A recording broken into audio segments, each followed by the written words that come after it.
What's up mga master? Kamusta kayong lahat dyan? May short vlog lang tayo para dito sa Yumingbu na travel rod 4-piece. Yan. So yung mga master, flex ko lang to bago natin i-deliver sa Nakamine. Bali binenta ko to. Ano to? 1,650 sa Shopee pero binenta ko lang ng 900. Swerte ang bumili. Shout out kay Team The Spy Magsino. Yan, ang fishing body natin. So, pe-flex ko lang kasi baka may mga naghahanap ng travel rod. Ang ganda nito. Maporma siya. So, ayan. 4-piece siya. 8 feet. O, basahin natin yung specs, ano. Ayan, bagong-bago yan. May tag pa. May hang tag. So, ito yung specs niya. 804 heavy. Ayan. Travel rod. So, ang length niya, 8 feet.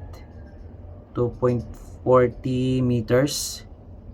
So ang lure weight capacity, yung lure weight 10 to 68 grams. So ayan, ang line 12 to 30 grams. Ayan, heavy siya mga master. So 4-piece. Pero yung ano niya, ito yung tip niya. Medyo maliit pero matigas. Yan o, parang ano lang eh, medium light yung ano diameter, maliit, para siyang light, parang medium light lang, parang mas malaki pa nga yung mga medium dito eh, pero ang specs niya heavy. Ayan siya. Ayan, maganda siya mga master ha. Angas din ng forma. Ayan. So kung trip mo ito sa Shopee, ano siya, 1,650.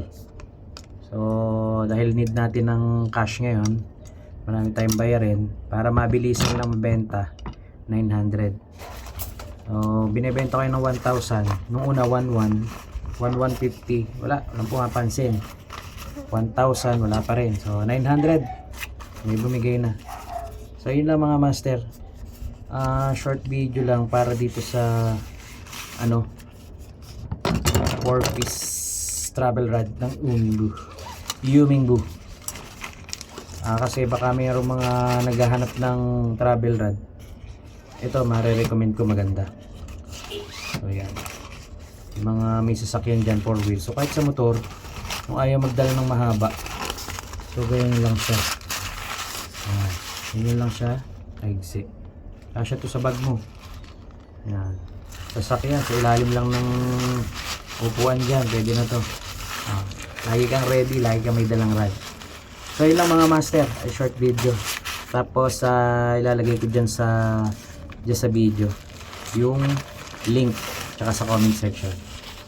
So yun lang mga master, let's see lang. Thanks for watching, bye bye.